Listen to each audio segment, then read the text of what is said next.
All right, I got called out. It's 5:30 and it's time to get started, and I'll call the planning committee meeting to order and ask to turn it over to please Miss Jessie. Good evening. We have one item on the agenda, petition by Michael C. Fox, Stephen Colucci, William Colucci, Alice Norton, Kim Colucci, Lizzie, and Robert Colucci to annex TMS number 15200000026, located at 400 Murray Boulevard, totaling approximately 12.81 acres, currently zoned TRM Transitional Residential District in Dorchester County, and would be zoned in our neighborhood residential upon annexation into the town of Somerville's municipal limits. This would be in Council District 5. Planning Commission held a public hearing and made a recommendation for denial at their meeting on June 17th. You guys got anything? I think the planning commission did a good job, and I'm not gonna roll against the planning commission unless I can look those people in the face and tell them what mistake they made. And I can't do that. So I would move it to council with a recommendation to be denied. If that's a motion, I will second that. All right, we got a motion and a second for move it to council with a motion with a recommendation for denial. Any other comments? And Jesse, I just got one question. They're planning to do how many houses? Their conceptual plan originally, I believe, was for 58 houses. 58 houses. Okay. Yes. Yeah, I think that's probably I just in looking at it off the cuff, I wouldn't be opposed to a zoning, an annexation with a zoning that's more in line with the neighborhood that's close by to it, maybe one house per acre or something along those lines, but adding 50 some odd houses or something along those lines to a smaller road in a congested area. I agree with what Councilman Jackson says with the and with the planning commission as well. So, but aside from that, the other option I would be more supportive of would be a more restrictive zoning. Any other discussion? All those in favor say aye. Aye. Aye. All right, a motion to adjourn. Motion to adjourn. Second. Second. All right, all in favor? Aye. Aye. That was an efficient meeting. I'll try to do Who's got boss?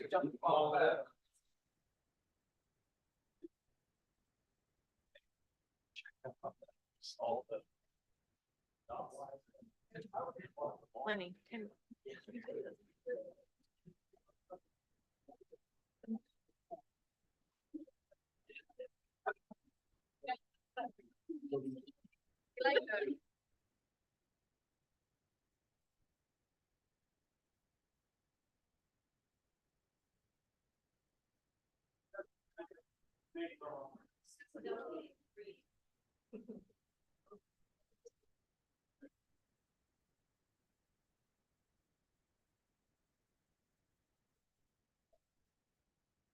I know, I like being here today. I just want to see what y'all look like from back there.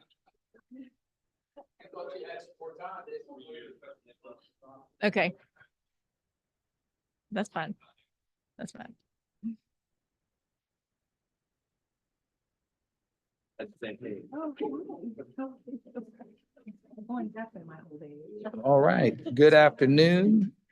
We have everybody up here that is present. We will go ahead and call the Finance Committee meeting to order and turn it over to you, Miss Rhonda. Good evening, Mr. Mayor, members of council. You have before you the June 2024 year-end report. I would like to make a couple of comments. This is certainly preliminary. I mean, hot off the press from June 30th. There's certainly expenses that will be incurred in July for June that will have to be accrued. There's probably a little bit of revenue that will have the same kind of effect. So this is not final, but it's a good place for us to start. So briefly, I'll talk about the summary page. I'll make a couple of comments and then we'll move on to the revenue. So for the month, we took in $9.8 million. Predominantly, most of that was for business licenses from insurance companies. Our total operating revenue, which I consider operating, is just a little over 45 million. Our expenses for the period was 2.5 million. And year to date is just a little over 45. So the number that I think I like the most on the report is the 53,000, the operating revenue over expenditures.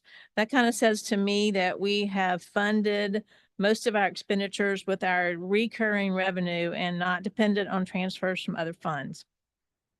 Again, this will change some. That includes about $3 million in capital expenditures. 700 of that is the fire truck that we ordered 3 years ago that arrived this year. So I don't know that 3 million is our normal recurring capital needs. I don't know that we know what that number is yet. But that is what is in this report.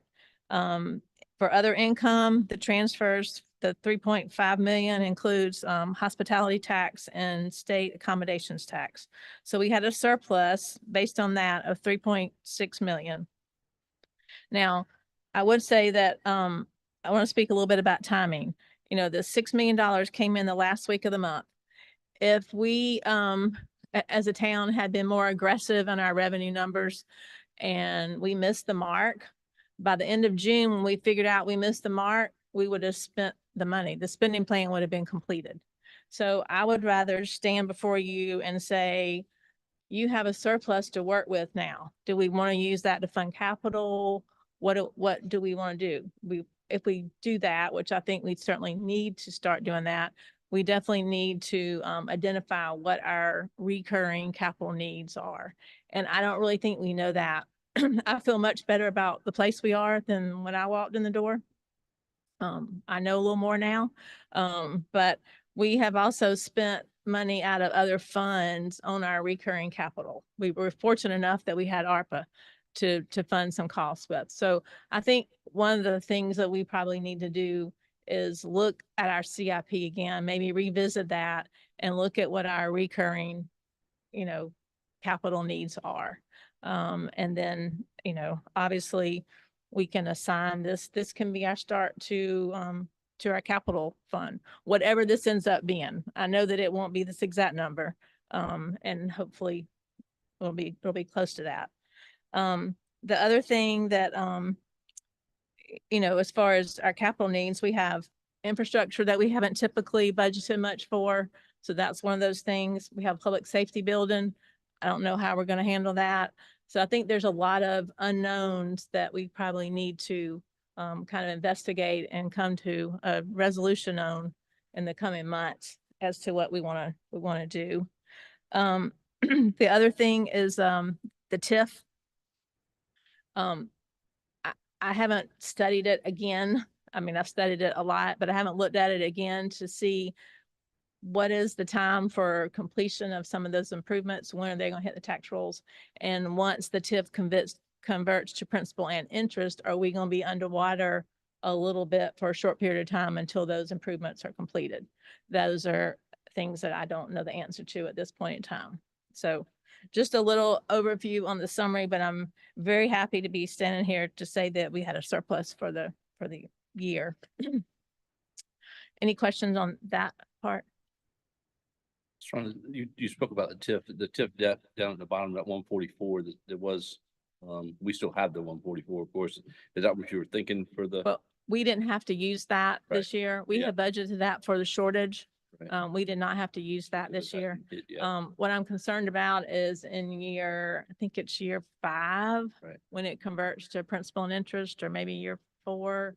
I can't remember exactly what year it is. Are the improvements that are being made at Sawmill, will they be completed at a time that it hits the tax rolls and we will realize those funds to be able to convert that? Because then we could, if they don't, then we could have a shortage in that year.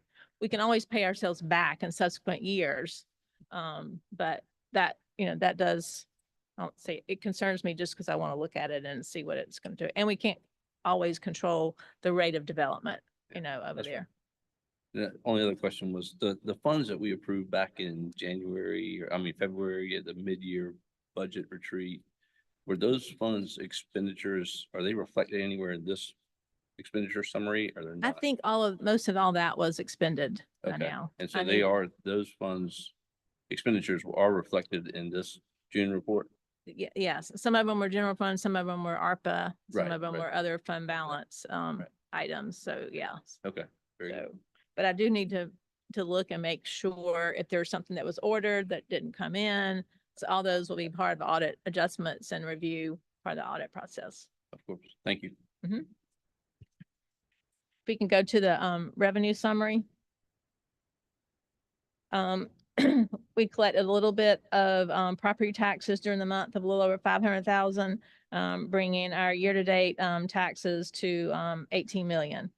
We were roughly about 7% over budget on those items. Licenses and permits, we collected 9 million this month for a total of just under 20 million of 19.7. That is the category where it's business license insurance. The way I understand it, and is that the insurance companies pay us a business license per property based on the premium amount. So that is what I understand. And the other thing about that particular category, last July, we got $800,000 in that category from MASC. So what I don't know is that 800, was that collected from that same company again in June? Did they just pay it earlier? Or they're always going to pay it in July? So if you're familiar with deduction bundling, sometimes if you pay your church in January and you pay it again in December, you get double the deduction for that calendar year. So that's $800,000 that I don't know. So is our true annual number 8 million, or is it 7.2?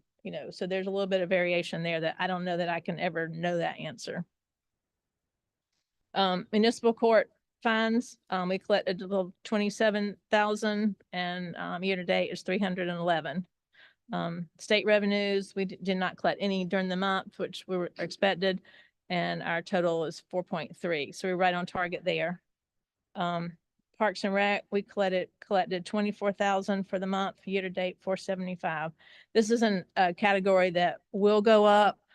We could not get all of their revenue booked the last couple of days of the year before this report had to be issued. Miscellaneous revenues, 124,000, year to date 2.6. And that included the 87,000 for the sale of assets that we received during the month. Transfers in, again, hospitality tax of 3.5 and 75,000 from the state aid tax, which is an estimate, but I feel good about the estimate that will stay. Any questions on the revenue?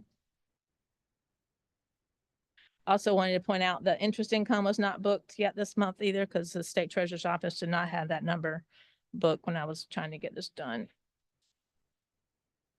Okay. Impact fees. We collected Parks and Rec, we had 9,000.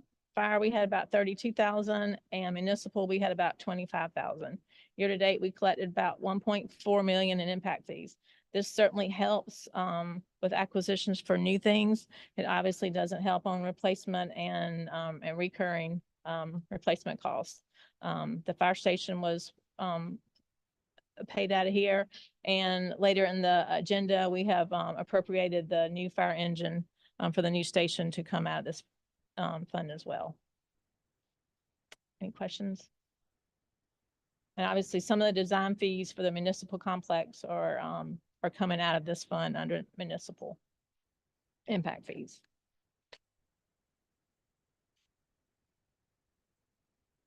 Next. Hospitality and accommodations. We collected just under 518,000 for June, just shy of our budget amount of 6 million. Our expenses year to date total 5.8 million. We have a small surplus of 167,000. Local accommodations, we collected about 42,000, year to date of 446.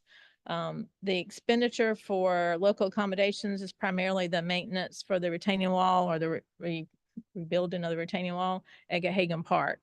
I looked up because I knew that the volume of accommodations tax has certainly increased the last couple of years. It's doubled since like the 2018, 2019 time period. I discounted 2020 because I don't know how things really worked that year. Hard to compare to that year, but looking back at 18 and 19, it was roughly like 200,000.